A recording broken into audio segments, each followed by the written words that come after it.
Bismillahirrahmanirrahim. Kita lanjutkan pembahasan surat yang tadi kita baca.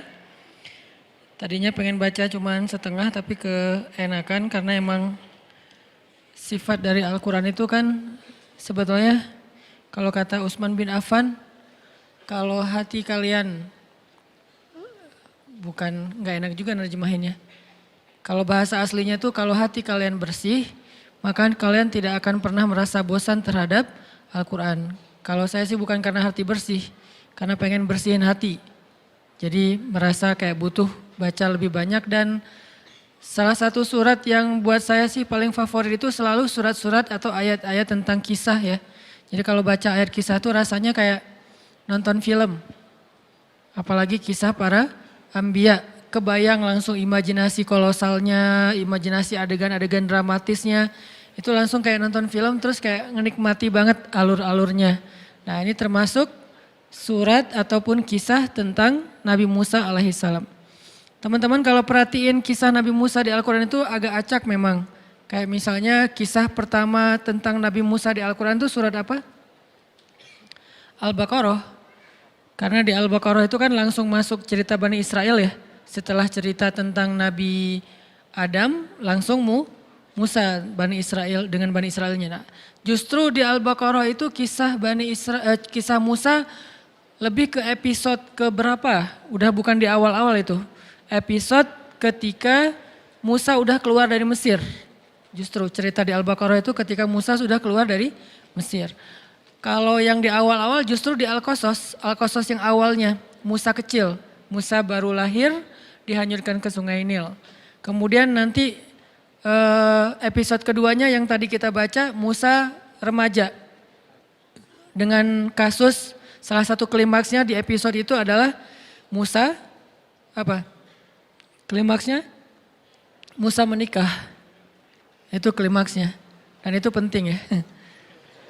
Jadi di episode kedua itu klimaksnya Musa menikah. Kalau episode pertama klimaksnya Musa dihanyutkan ke Sungai Nil. Kalau yang kedua klimaksnya Musa menikah.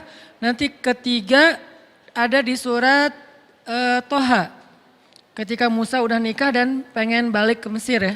Terus di tengah jalan dapat wahyu untuk berdakwah kepada Firaun. Allah tunjukin beberapa bukti kekuasaan Allah. Klimaksnya adalah ketemu Firaun.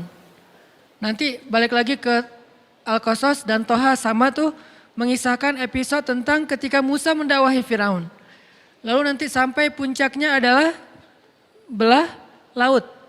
Nah episode berikutnya Musa setelah belah laut, setelah Mesir yaitu di Palestina yang ada di surat Al-Baqarah.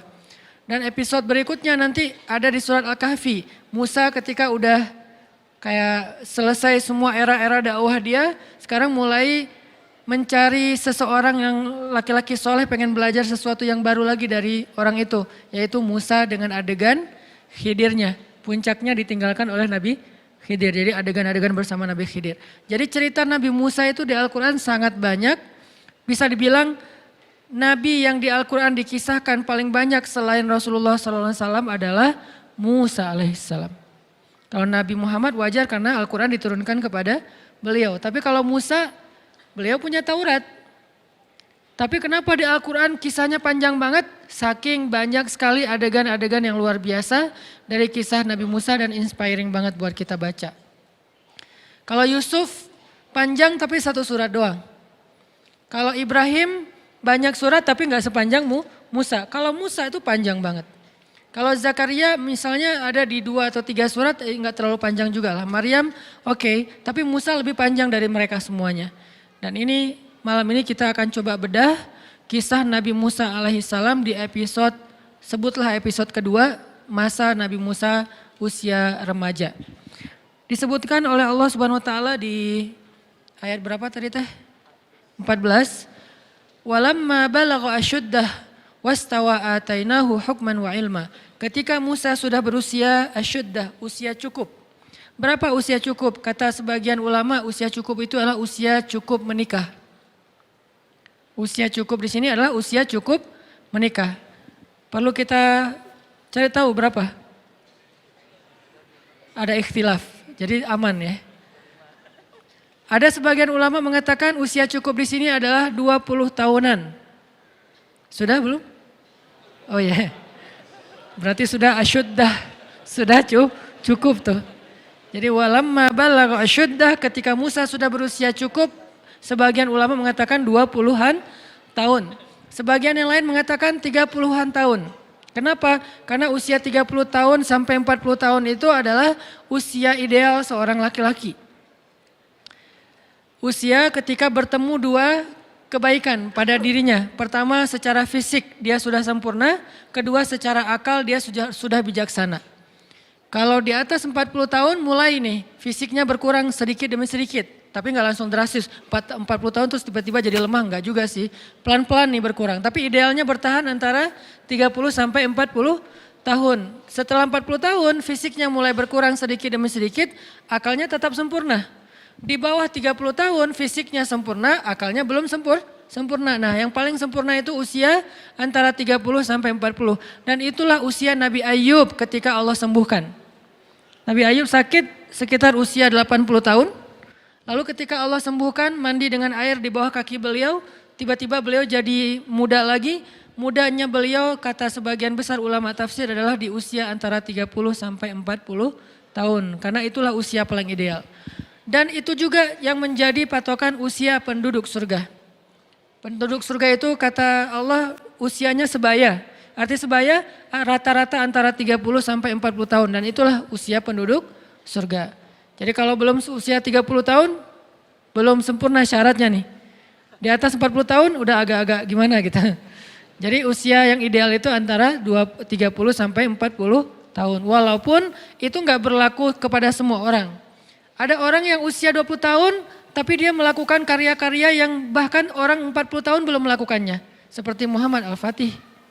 Atau kalau para anbiya itu seperti Nabi Yusuf alaihissalam, Nabi Yahya alaihissalam, Nabi Isa alaihissalam, nabi-nabi yang keren, yang masih muda-muda tapi udah dapat ilmu. Nabi Yahya itu bukan usia remaja malah. Yahya khudil kitaba biquwwah wa atainahul hukma sobiyya. Kami berikan kepada Yahya itu hukmah. Hukmah ini adalah ilmu yang banyak ketika dia masih berusia sobiyya, masih anak-anak, seusia akbar. Seusia akbar udah jadi nabi. Udah duduk depan terus kita dengerin. Seusia akbar. Yahya. Isa juga kayak gitu. Kalau Isa malah dikasih kemampuan berbicara, usia masih dalam gendongan ibunya. Cuman ngomongnya cuma sekali doang. Setelah itu udah gak bisa ngomong lagi kecuali secara normal. Artinya nggak berlaku kepada setiap orang. Ada juga misalnya kayak sahabat usia belasan tahun udah memimpin pasukan yang prajuritnya itu sahabat senior. Siapa sahabat ini? Usamah bin, bukan Laden ya. Usamah bin Zaid. Siapa Usamah bin Zaid? Anaknya Zaid. Zaid itu siapa? Anak angkatnya Rasul, walaupun kemudian gak boleh mengatasnamakan Zaid bin Muhammad. Anak angkatnya Nabi. Adegan yang terkenal dari Zaid apa? Pernah menikah dengan Zainab. Lalu bercerai, Zainab dinikahi oleh Rasul. Jadi cerita pernikahan Zainab ini agak lumayan dramatis juga. Antara Zaid dan Rasulullah gitu.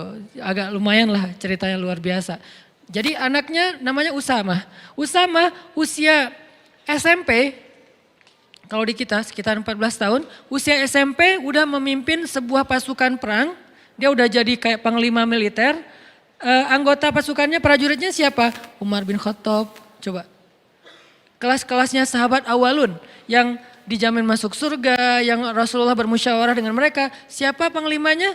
Usamah bin Zaid. Itu usianya belum asyuddah. Tapi secara mentalnya, keilmuannya, kebijaksanaannya, bahkan mungkin fisiknya udah sempurna. Artinya angka di dalam Al-Quran dan hadis jangan dijadikan sebagai patokan persis. Sehingga nanti kita kayak mempermasalahkan angka, misalnya 55 kilo. Permasalahan kan enggak gitu sih. 55 kilo itu adalah gambaran ideal. Orang tergantung dengan berat tubuh. Ada yang berat tubuh dan tinggi tubuhnya. Kalau tinggi tertentu 55 jadi enggak ideal. Mungkin idealnya adalah 60, dengan tinggi tertentu mungkin idealnya adalah 30. anak kecil misalnya gitu. Jadi kalau 55 berarti obesitas buat anak kecil misalnya kan ya.